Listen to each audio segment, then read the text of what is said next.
Hello everyone. Hello everyone. Today I'm going to read The Death on the Nile by Agatha Christie, Part 2, Chapter 19. And now it's Tuesday, but from last Saturday to Monday in Japan, there was a long holiday for 3 days. And I took my family go to play with some kind of amusement park or the shopping mall and so on. So I just move actively these 3 days. So today I feel a little fatigue, and I don't think I can read this correctly, but I will try. Okay, let's start. Today I'm going to read The Death on the Nile by Agatha Christie, Part 2, Chapter 19. Here we go. Chapter 19. People crept into the dining salon by ones and twos in a very subdued manner. There seemed a general feeling that to sit down eagerly to food displayed an unfortunate heartlessness. It was with an almost apologetic air that one passenger after another came and sat down at the tables. Tim Allerton arrived some few minutes after his mother and had taken her seat. He was looking in a thoroughly bad temper. "I wish we'd never come on this blast trip," he glowed. Mrs. Allerton shook her head sadly. "Oh, my dear, so do I. That beautiful girl. It all seems such a waste. To think that anyone could shoot her in the cold blood. It seems awful to me that anyone could do such a thing. And that other poor child." "Jacqueline?" "Yes, my heart aches for her. She looks so dreadfully unhappy. Teach her not to go around losing of toy firearms," said Tim unfeelingly, as he helped himself to butter. "I accept she was badly brought up." "Oh, for God's sake, Mother, don't go all material about it." "You were in a shocking bad temper, Tim." "Yes, I am. Who wouldn't be?" "I don't see what there is to be cross about. It's just frightfully sad," Tim said crossly. "You're taking the romantic point of view.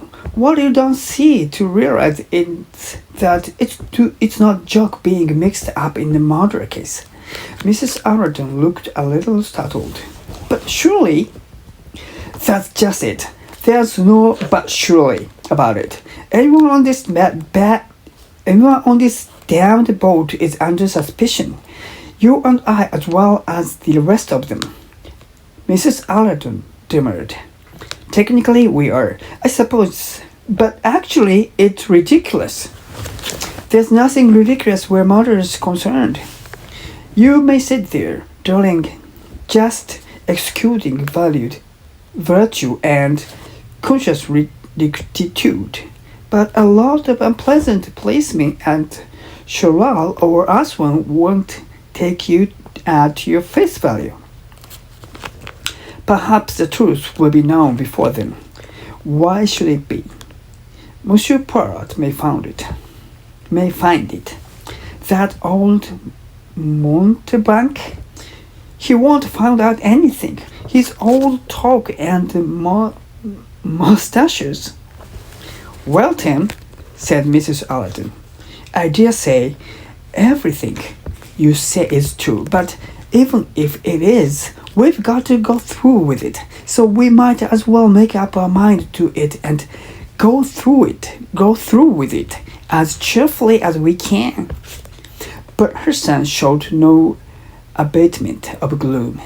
"There's this blasted business of a pearls being missing too." "Lynette's pearls?" "Yes. It seems somebody must have pinched them." "I suppose that was the motive for the crime," said Mrs. Allerton. "Why should it be? You're mixing up two perfectly different things." "Who told you that they were missing?" "Ferguson. He got it from his tough friend in the engine room, who got it from the maid. "They were lovely pearls," said Mrs. Allerton. Poirot sat down at the table, bowing to Mrs. Allerton. "I'm a little late," he said. "I accept you have been busy," said Mrs. Allerton. "Yes, I have been much occupied." He ordered a fresh bottle of wine from the waiter. "We're very Catholic in our tastes," said Mrs. Allerton. "You drink wine always. Tim drinks whiskey and soda, and I try all the different blends of mineral waters in turn." "Tim," said Poirot.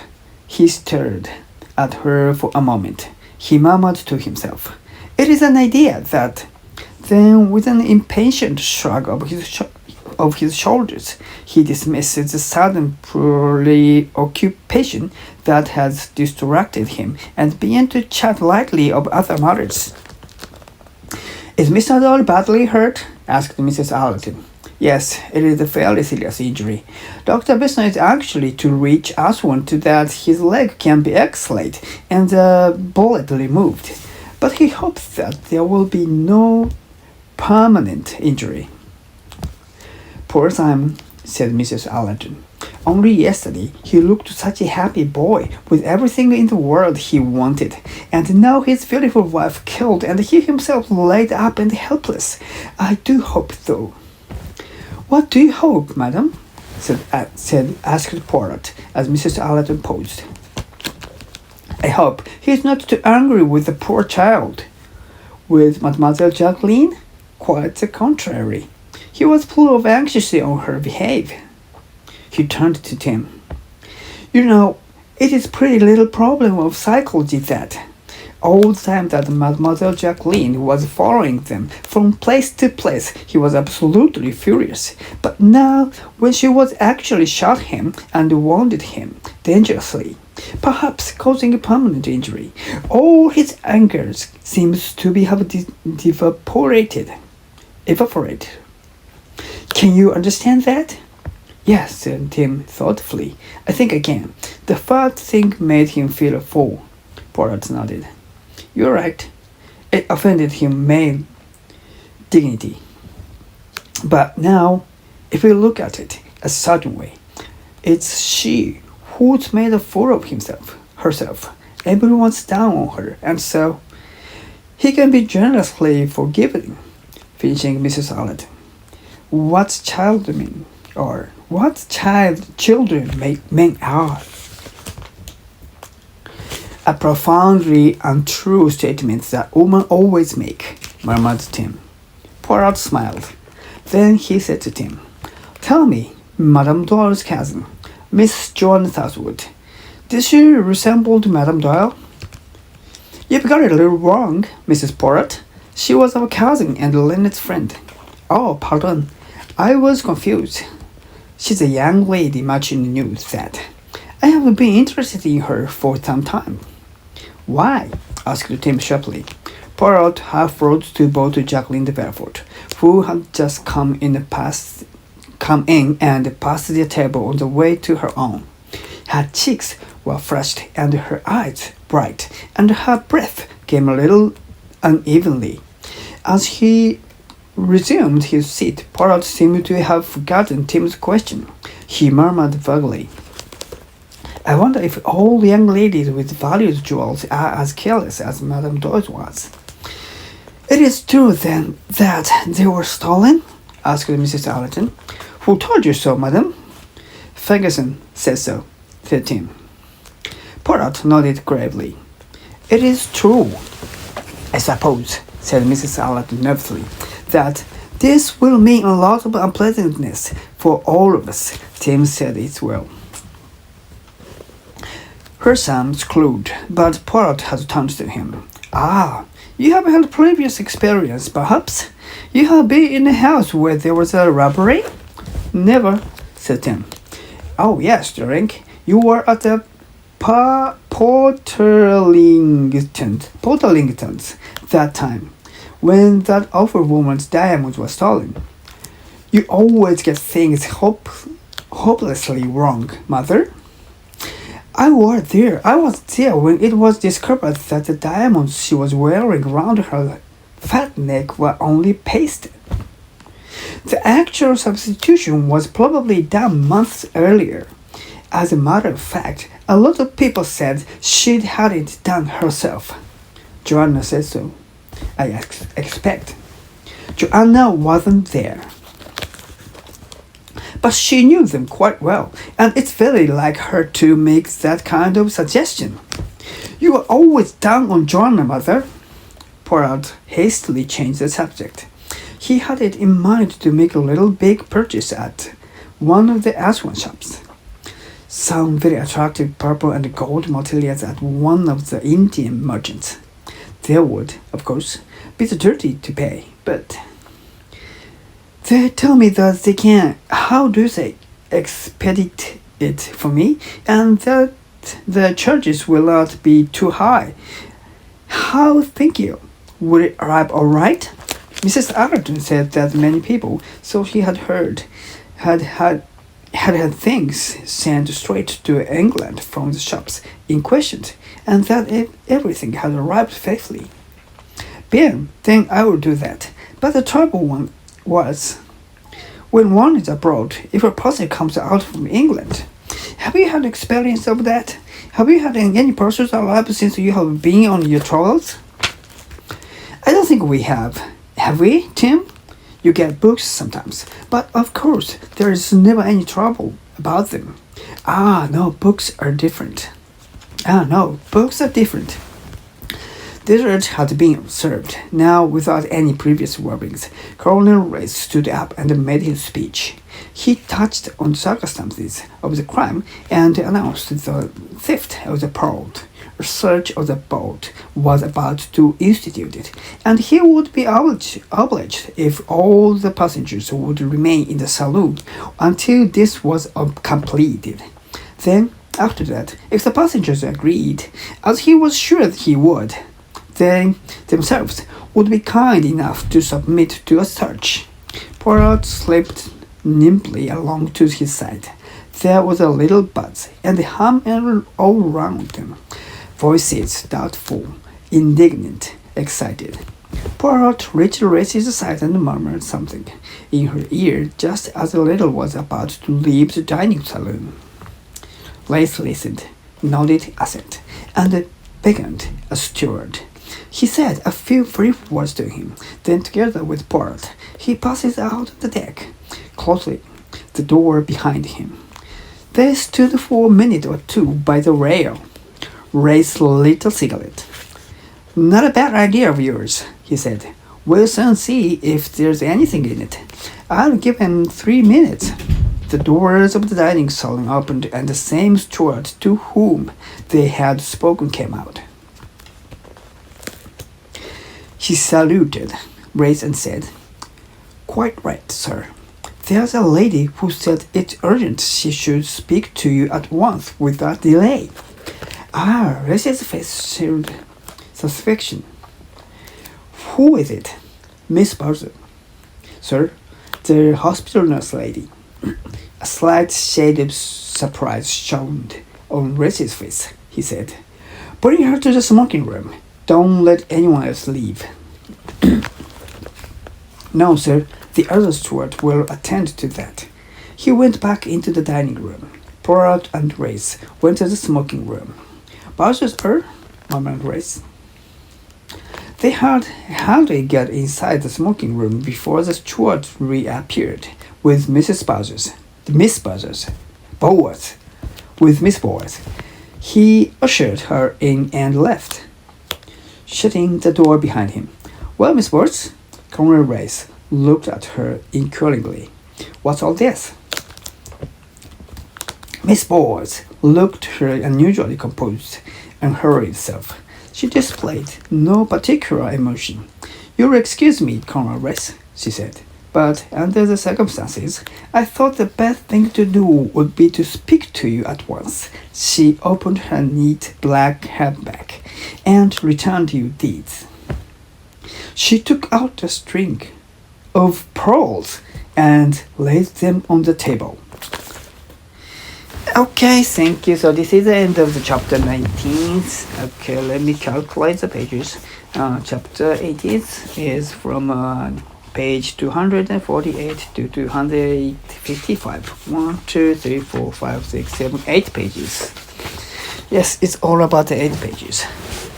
Okay, I think there is only a few things in this chapter.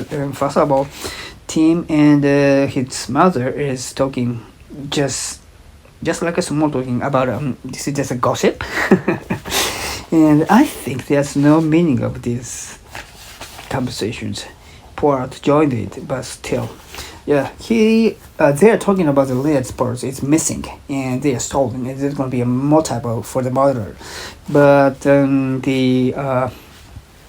some people are saying that is a different. Yeah, Tim said that's a different thing of the murders. You have to think it splitly. But his mother believes that the pearl is a motive, and also the Simon. Yeah, I agree with that. Simon was happy with Lynette. He has everything with her. He has a lot of money. He can get anything he wants. But his wife was dead. Very beautiful, rich wife dead suddenly, and he himself was shot. He could be shot. So it's gonna be a poor lady. But actually, I'm feeling that the Simon changed very suddenly after the shot. He became a real mature man. He always cared about the shooter, the Jacqueline the barefoot, and he don't think about himself over there.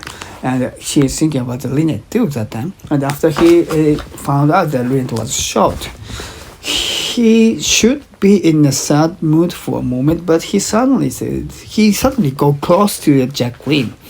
He changed the attitude so swiftly. I couldn't believe this. So mother say that that gonna be happening, and the team say I can understand that, but I don't understand that. maybe Poirot didn't understand that too. I hope. And after that, the Jacqueline came, but he didn't engage in the conversation. Just sit down to his seat, very silently, and there was no other judgment. But the most important thing and the main point, and I think it is the only point, is the last sentences. She took out a string of pearls and laid them on the table. This is the only thing that this chapter has. This is very important because the pearls they are talking about missing. There's going to be a motive of the murderers are suddenly appeared with the nurse, Miss Bowers. So what does this mean? Maybe she found somewhere, or maybe she stole and she couldn't. She thought she couldn't hide anymore, so she bring it to Poirot and Races because all the other guests are stuck in one room and they can't go out. They are going to search the old cabins, so the pearls must be found in the future, very near future. So she thought that she couldn't hide it anymore, so she got to tell them first. It's gonna be happen, but if so, she shouldn't be a murderer. Maybe only she took it from her. Gonna be this is just my imagination, but after Lynette slept, she sneaked into her cabin and took the pearls. That could be happen, or maybe after she's dead, Bowers going to her cabin, and she thought Lynette was sleeping because she laid down very very calmly. There's no cool of fighting around. She just did as like she was sleeping. So she didn't realize she was dead. She was shot, and sneaked in and took the power and get out. Hurry, without saying anything, without doing anything. That's gonna be happen. So these two patterns might be a true, I guess. Just my imagination. Okay, so I want to read the chapter 20 very soon, and because this has only 8 pages, and maybe the next one 1, 2, 3, 4, 5, 6, 7. Yeah, next one only have 7 pages. Okay, I will stop the recording here, and I have to edit it and post it to YouTube. to record my progress, and before that, after I stop it, I will go to read the chapter 22. Okay, thank you for listening, and see you next time. Thank you, bye bye.